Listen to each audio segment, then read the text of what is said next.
You're listening to the Betoota Advocate's Weekly News Wrap on Desert Rock FM 96.5. Welcome to the Betoota Advocate News Bulletin for today, the 9th of May. I'm Clancy Overall. Joining me is Errol Parker, fellow editor Errol Parker, and of course the young fella Wendell Hussey, who has been on an extended break because he is a millennial and feels entitled to take as much time off as he wants. Where is Bruce, Wendell? P&O cruise. Is he? Another week or so to go. Should be back. If he doesn't get salmonella, he should be dropping the knee. Or gastro. On the old floating RSL. It sounds like he's having a good time, but it's good to have you back with us. Errol and I are stepping up and once again joining Wendell this week to dissect the biggest stories of the week on the Betoota Advocate. Take it away, Wendell. Biggest story this week. Gender gap widens as Egg Girl receives 9,000% less social media praise than Egg Boy. So for anyone who wasn't following this story this week, a young lady in Albury, down there on the border of New South Wales and Victoria, she decided to egg the Prime Minister Scott Morrison at a CWA function.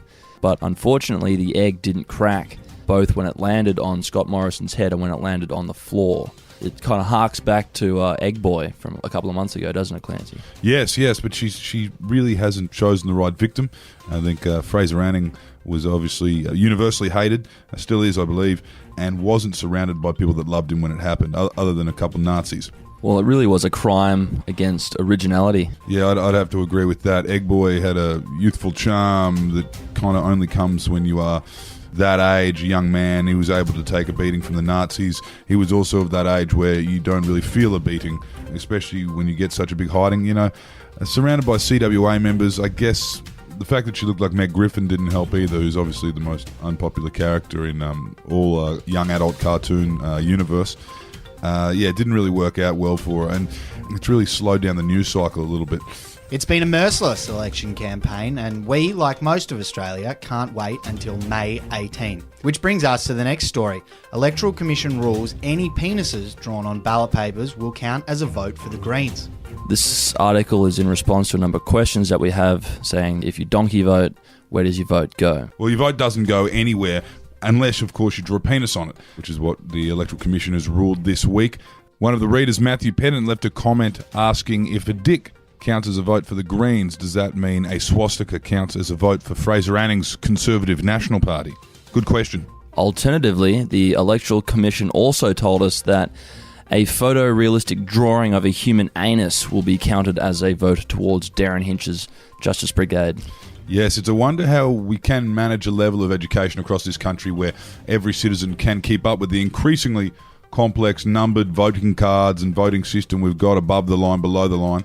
You know, and apparently there's many of us who don't get it and opt to draw giant pulsating cocks instead. In all fairness though, Clancy, even though we might have a few dead shits, we seem to be doing better than the high-paying international students who make up 1/3 of our tertiary institutions. Which leads us into the next story about a scholarship kid thanking an international student for making her education possible. Of course, that's in reference to Monday night's Four Corners special on the rort, that is international student programs at our nation's universities. The biggest cash cow, they say, since pink bats, and funnily enough, all set up by Labor governments. So the pressure's back on Bill, Clancy. Yes, indeed. And, you know, it's a two-way street, of course. You know, while the scholarship kid does thank the international student for paying the fees that make the education possible, the international student, in turn, thanks the scholarship kid for lifting the academic average in the marks that they'll be receiving by simply not turning up to an exam in a degree they bought. That's enough on politics now, I think. It's been a big weekend for Australians in New York, with the iconic Met Gala taking place a couple of days ago Australian time.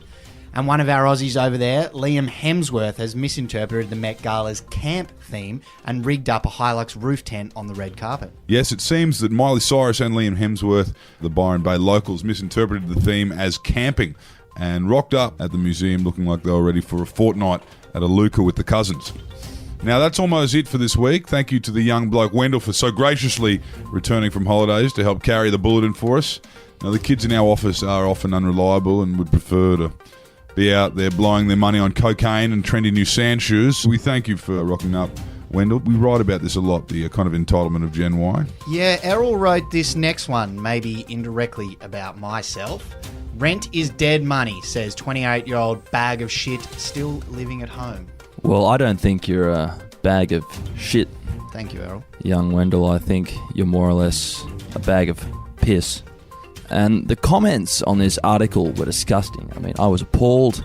Our social media manager, Jenny, had to spend hours combing through all the comments, having to delete all the horrible things they were saying about the man's forehead in the article. Yes, the subject of the article, Danny Cartwright, did seem to have a bit of a five head on him, and most of the comments were about it. It was tall poppy. It was disgusting. Another comment from Jackson Belcastro that wasn't about the man's forehead said, rent is dead money. How dare you say that? It's the lifeblood of the current bourgeoisie. Belcastro, a very socialist name from that commenter. And that's all we've got for this week on The Bulletin. I'm Wendell Hussey. Until next time, I'm Clancy Overall. And I'm Errol Parker. Good night.